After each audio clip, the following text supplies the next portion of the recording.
Dans l'assemblée des saints, assoiffé je me tiens, que ton onction descende sur moi. Conscient que mon destin est dans le creux de ta main, que ton onction descende sur moi. Je suis disposé, assoiffé, que ton onction descende sur moi. Je suis disposé, assoiffé, que ton onction descende sur moi.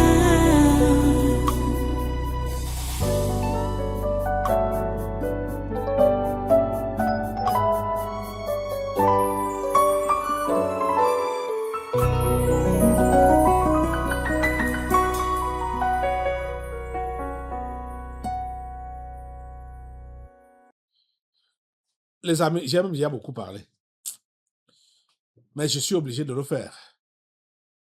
Nous allons prier, hein? Nous avons déjà commencé à prier. Mais ce que Efoudou a à dire là, c'est important que vous puissiez suivre ça. Le capitaine Efoudou, il va tout relater et je vais revenir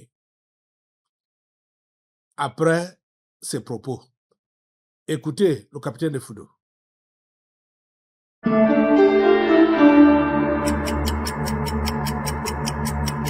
J'ai commencé à recevoir des menaces de mort de certaines personnalités de la République.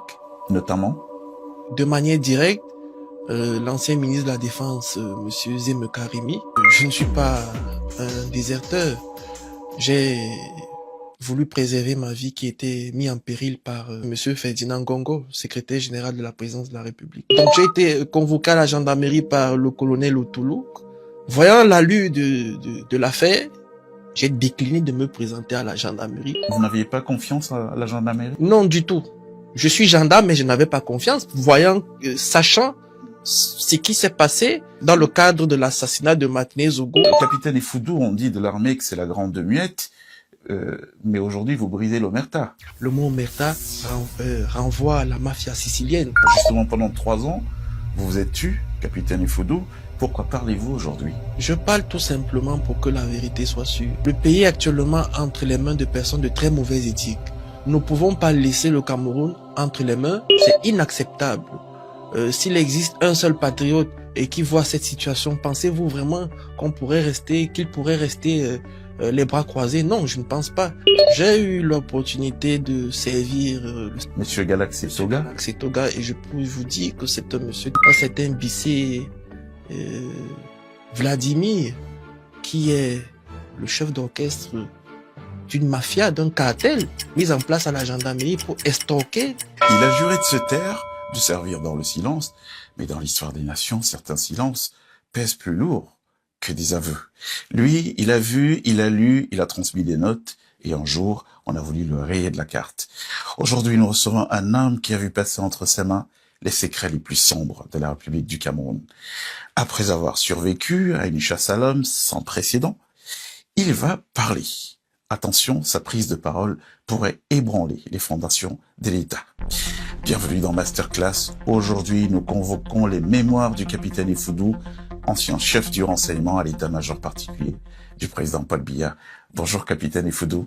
Bonjour, monsieur Palmer. Capitaine Efoudou, vous étiez jusque-là un talent discret, quelqu'un qu'on ne connaissait pas, officier d'élite, qui à 29 ans seulement dirigeait déjà le renseignement à l'état-major particulier du président Paul Biya, la présidence de la République du Cameroun.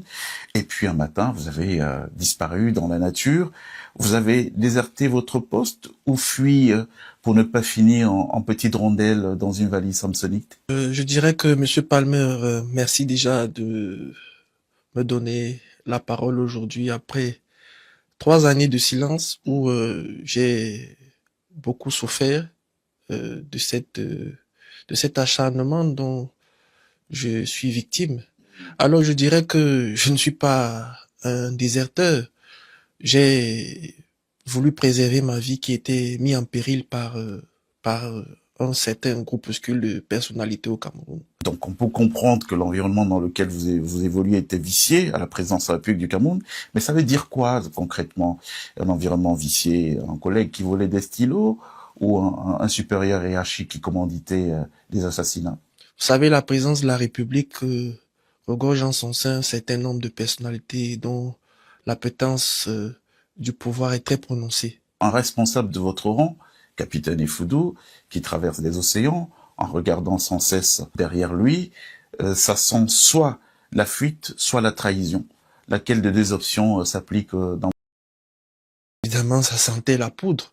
Ça sentait, voilà, ma vie était mise en péril et il fallait bien partir. Qui vous menaçait, capitaine Effoudou? La personne qui représente jusqu'à présent un danger pour ma vie, c'est Monsieur Ferdinand Ngongo, secrétaire général de la présidence de la République. Et en quoi Ferdinand Ngongo est-il une menace existentielle pour vous?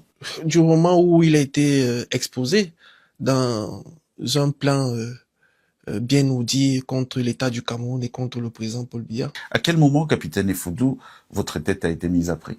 Ma tête a été mise à prix lorsque nous avions en 2023 fait un rapport au président de la République faisant état de la présence aux encablures de la présence de la République d'un individu disposant d'armes de guerre de très bonne qualité, hein, qui ne sont pas en dotation dans l'armée camerounaise. Donc, nous avons fait un rapport au président de la République disant que cet individu-là se trouvait là, qui disposant d'armes de guerre et également se faisant passer pour un chef de bataillon, donc un commandant de l'armée camerounaise. Ce qui n'était pas le cas? Ce qui n'était pas le cas.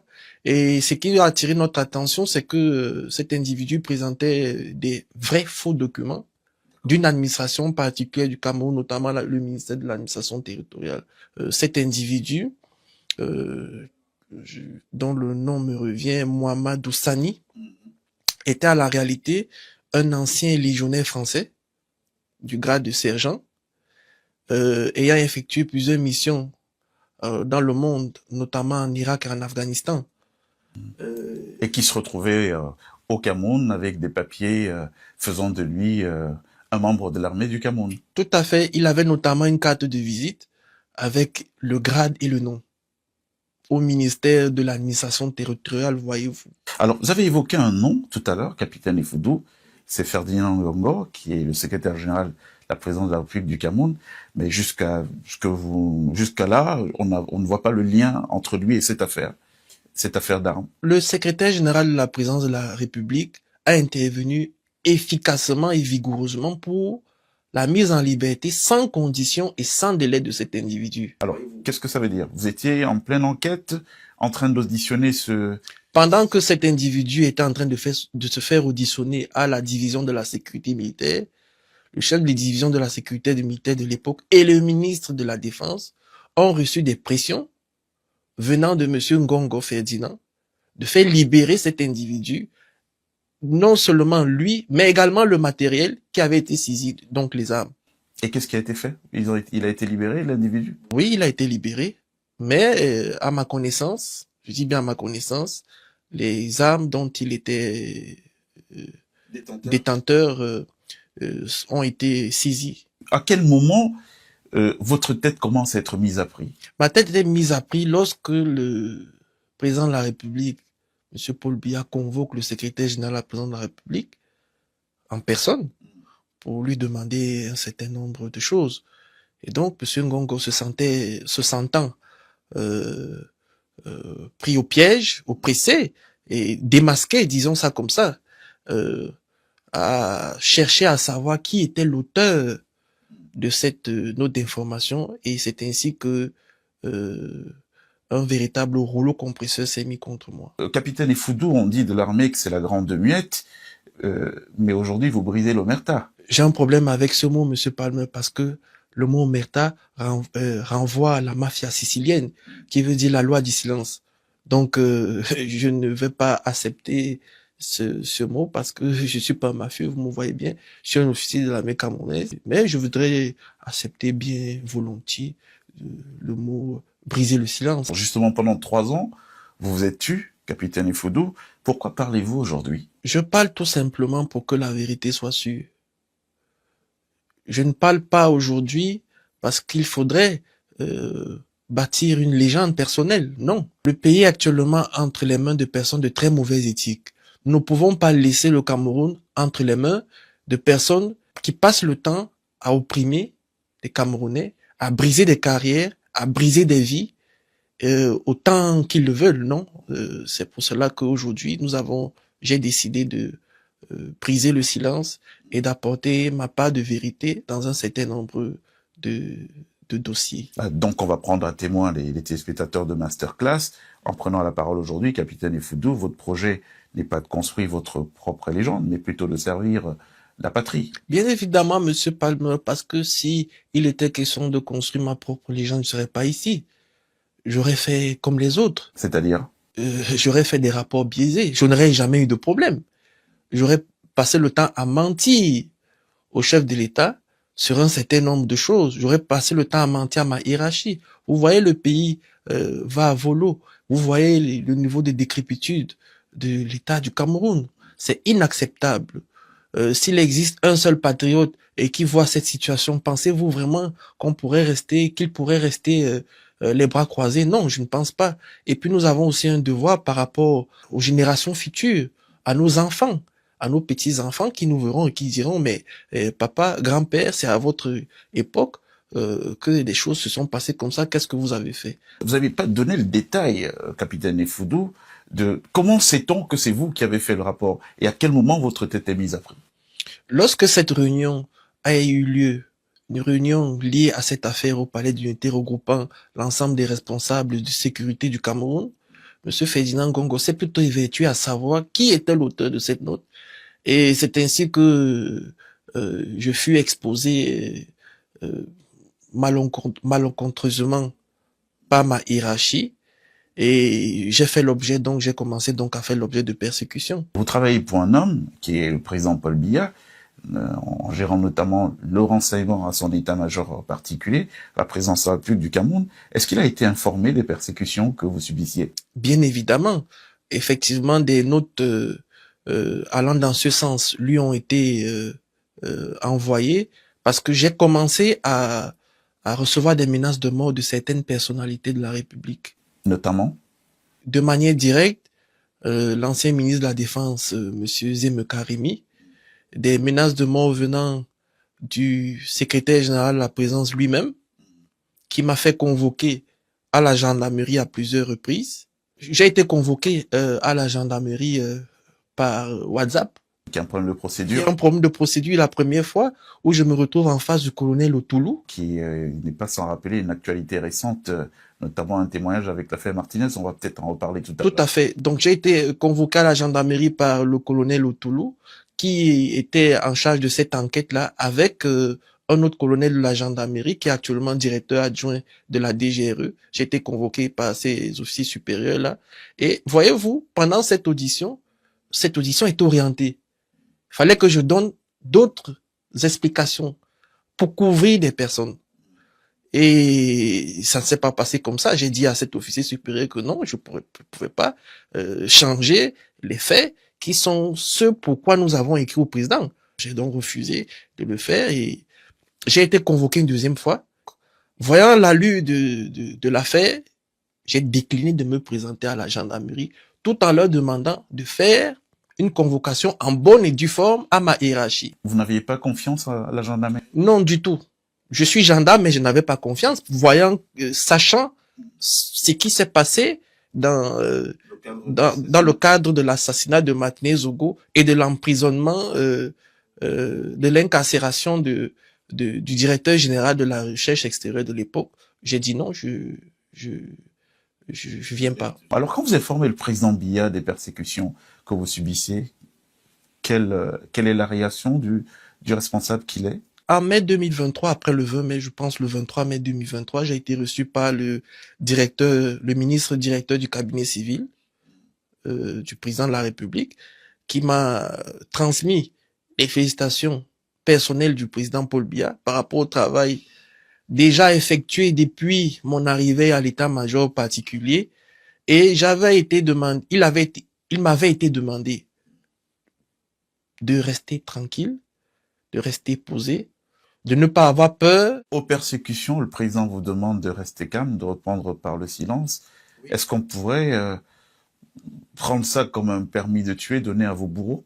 Oui, disons ça comme ça, puisque le silence du président et le silence qui m'est demandé d'afficher Pendant que vos adversaires s'active pourrait s'assimiler à un permis de tuer. Capitaine Effoudou, on a été assez surpris, compte tenu de votre profil, de vous voir mêlé à une histoire d'extorsion de fonds avec un homme d'affaires camerounais, Pat Diamant en l'occurrence.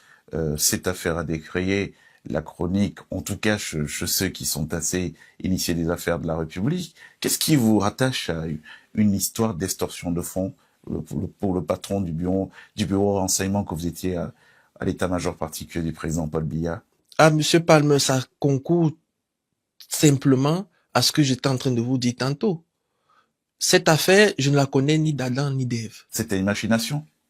Une machination complète. Monsieur Pat Diamant, je le connais pas. Je ne l'ai jamais vu. Il m'a été dit que j'ai intervenu au niveau de la gendarmerie pour sa libération parce que il me souvient que ce monsieur a été interpellé dans un motif de financement de terrorisme. Et donc, j'ai été accusé d'avoir intervenu pour sa libération au compte d'une personnalité militaire au cabinet du président de la République, notamment au compte de l'amiral Joseph Fouda. Je n'ai jamais, je le dis face à la caméra, je n'ai jamais intervenu pour qui que ce soit pendant l'exercice de mes fonctions à l'état-major particulier du président de la République. Je ne me suis jamais mêlé d'une affaire, surtout de ce genre d'affaires qui peuvent éclabousser. Je ne l'ai jamais fait. Et donc, j'ai été surpris d'apprendre que j'ai passé un coup de fil à la grande sœur de ce monsieur, de ce Pat Diamant, pour intervenir au compte de l'amiral Fouda, ce qui est complètement tiré par les cheveux. Parce que dites-vous bien que moi, j'étais en service à l'état-major particulier et je dépendais d'un chef direct. Qui est le général Amougou. Effectivement. Donc, si même j'aurais intervenu, c'était au compte du général Amougou et non pour l'amiral Fouda. Donc, et qu'il n'y a pas de lien de subordination. Il n'y a pas de lien de subordination, aucun lien de subordination. Donc, c'était complètement tiré par les cheveux.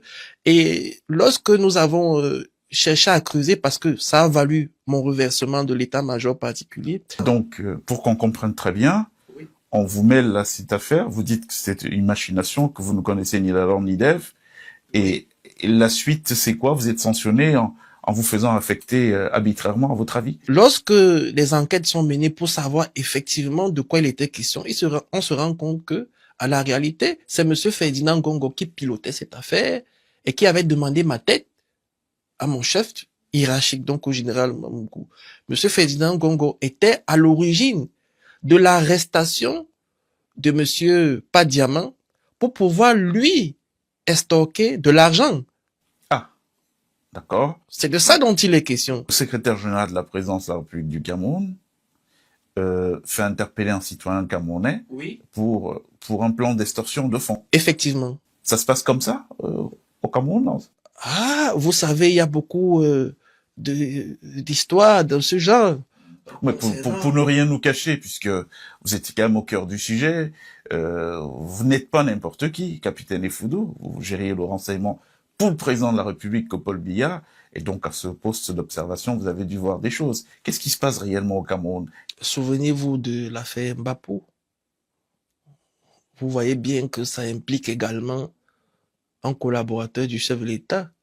Et ils ne sont pas seuls, il y a des choses comme ça qui se passent, des individus qui sont injustement incarcérés, interpellés, incarcérés, pour des motifs affelus, juste pour leur stocker de l'argent, ou faire des pressions quelconques. C'est effectivement, ça se passe. D'accord. Donc, on essaie de vous mêler à l'histoire Pat Diamant. Oui. Vous êtes innocenté ou pas? Le ministre directeur du cabinet civil cherche à s'enquérir de la situation, de ce qui m'est revenu.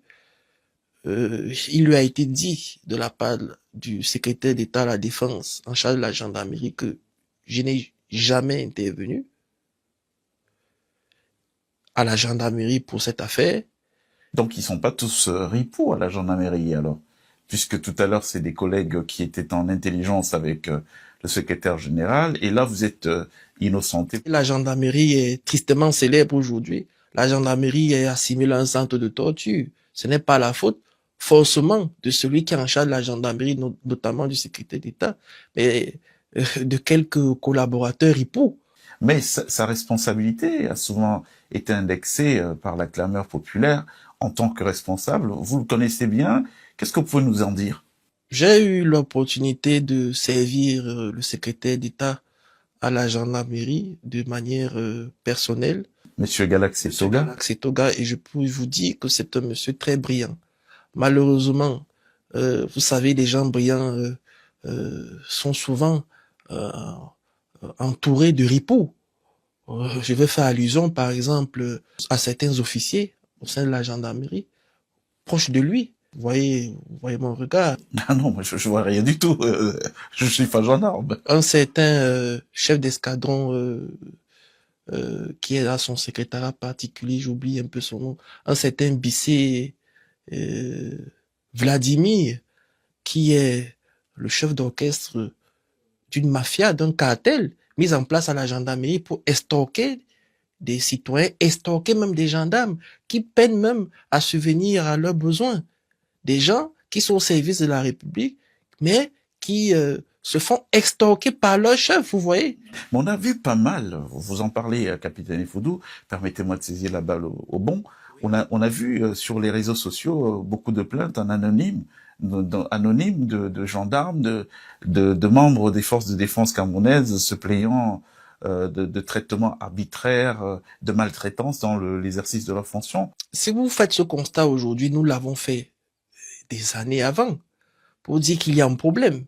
Si vous voyez des militaires se plaindre dans les réseaux sociaux, ça veut dire tout simplement qu'ils ne font plus confiance aux structures dédiées à la protection de leur morale.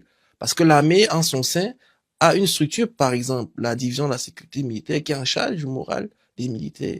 Et même les unités dans lesquelles ils servent ont des structures en charge de leur morale. Donc, si vous voyez que les militaires arrivent à se plaindre dans les réseaux sociaux, c'est-à-dire qu'il y a un problème. Le problème est au sein de l'armée, où je vous ai dit qu'aujourd'hui, l'armée a en son sein des véritables cartels, où il faut payer de l'argent pour être nommé, il faut payer de l'argent pour être promu. Par exemple, nous entendons qu'à la gendarmerie, pour avoir un poste, les gendarmes doivent débourser 300 000, 500 000, 1 million.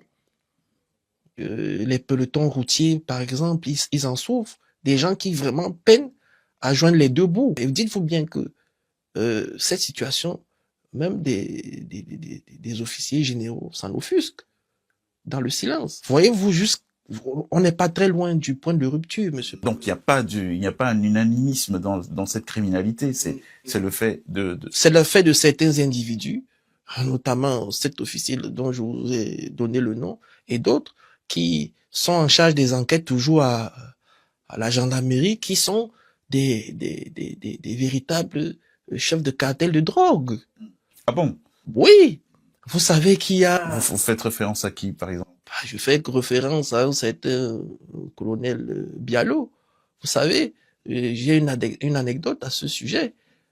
Il a été tenu en respect par des gens avec qui il fait du trafic, chez lui, devant femmes et enfants, où il a été sauvagement tabassé par des gens avec qui il fait des trafics. Donc, vous êtes en train de nous dire que l'un des responsables des services centraux de la gendarmerie du Cameroun, en l'occurrence le lieutenant-colonel Bialo, oui, est en relation d'affaires avec des cartels de drogue. Oui, et il faut dire que cet officier supérieur-là est en lien étroit avec le secrétaire général de la présidence de la République, par qui il passe pour faire tout et n'importe quoi au Cameroun. Vous voyez les interpellations des hommes politiques, des interpellations d'hommes d'affaires, ainsi de suite. C'est l'œuvre du secrétaire général de la présidence de la République par la voix de la gendarmerie. Donc vous voyez comment on ridiculise les forces de défense au Cameroun. On ridiculise les officiers qui sont chèrement formés par l'État du Cameroun. Ça veut dire quoi, chèrement formés? Par exemple, en ce qui nous concerne, pour former un officier au Cameroun, l'État débourse à peu près environ 160 à 165 millions l'année pour un officier. Faites donc le décompte. Lorsqu'il faut former 100, 200, combien l'État du Cameroun dépense pour former un officier? Combien l'État du Cameroun dépense pour former un soldat? C'est beaucoup d'argent. Et vous voyez des gens comme ça nous rendre ridicules et rendre ridicule même l'institution de l'armée. Aujourd'hui, l'armée, la gendarmerie est sous pression, sous contrôle des individus de très très mauvaise éthique, des individus dont on se demande comment est-ce qu'ils ont fait pour arriver où ils sont. Capitaine Effoudou, vous êtes notre invité aujourd'hui. Je rappelle, vous êtes le chef du bureau renseignement du président de la République du Cameroun. On va peut-être clore cette première d'une série d'entretiens que nous allons mener dans le cadre de Masterclass. Et si on sortait sur un message, puisque nous avez paru très préoccupé par l'état psychologique de certains de vos camarades restés au Cameroun, si on sortait sur un message que vous leur passerez directement en regardant la caméra, qu'est-ce que vous voudrez leur dire? Mon message n'est pas uniquement pour les forces de défense et de sécurité du Cameroun, c'est pour tous les Camerounais. C'est un message d'espoir. Faut pas penser que tout est perdu. Vous voyez en ce qui me concerne, les gens qui me persécutent, et celui qui me persécute principalement dispose de tous les leviers politiques de l'appareil de l'État, administratif et sécuritaire. Mais grâce à la connaissance acquise au cours de ma formation et de ma carrière, j'ai pu mettre en place des manœuvres pour préserver ma vie. Malheureusement, ce n'est pas le cas de tous les Camerounais. À ces gens qui se réclament être proches du couple présidentiel, le Cameroun ne va plus souffrir de cette façon de gérer les affaires publiques. Ils ont eu suffisamment de temps, suffisamment d'années pour se faire aimer des Camerounais. Ils ont eu suffisamment de possibilités d'aider le peuple camerounais, mais ils ne l'ont pas fait. Vous savez, l'amour, c'est un sentiment spontané qui naît, qui se consolide et qui s'entretient. Ce n'est pas en 2 jours qu'ils vont se faire aimer les Camerounais. Donc, après le président Biya, qu'ils se disent bien que le Cameroun ne se fera pas avec des prédateurs de la fortune publique. Le Cameroun ne se fera pas avec des gens qui ont des mœurs dépravées. Ce temps-là, je pense, est déjà révolu. Il faudra passer à autre chose. Capitaine Effoudou, vous savez qui a tué Martinez Zogo? Eh bien, Monsieur Palmer, il serait intellectuellement malhonnête de ne pas répondre par l'affirmative. Alors, vous nous direz certainement qui, dans les détails de cette affaire, dans le prochain épisode de la série d'entretiens que nous vous consacrerons. C'est la fin de Masterclass aujourd'hui. Notre invité était le capitaine Effoudou, ex-chef du renseignement à la présidence de la République du Cameroun, qui a travaillé avec le président Paul Biya et qui est aujourd'hui en défection de ce corps. Capitaine Effoudou, qui a tué Martinez Zogo? Sans possibilité de me tromper, je voudrais lui dire d'autorité, de manière à ce que des magistrats puissent conduire avec une indépendance totale le reste des travaux. Vous avez suivi, c'est une longue vidéo, bon, c'est 26 minutes, mais je ne peux pas faire autrement, hein, parce qu'il fallait que vous-même vous puissiez écouter. Il fallait que vous écoutiez. Dans l'assemblée des saints, assoiffé je me tiens, que ton onction descende sur moi. Conscient que mon destin est dans le creux de ta main, que ton onction descende sur moi. Je suis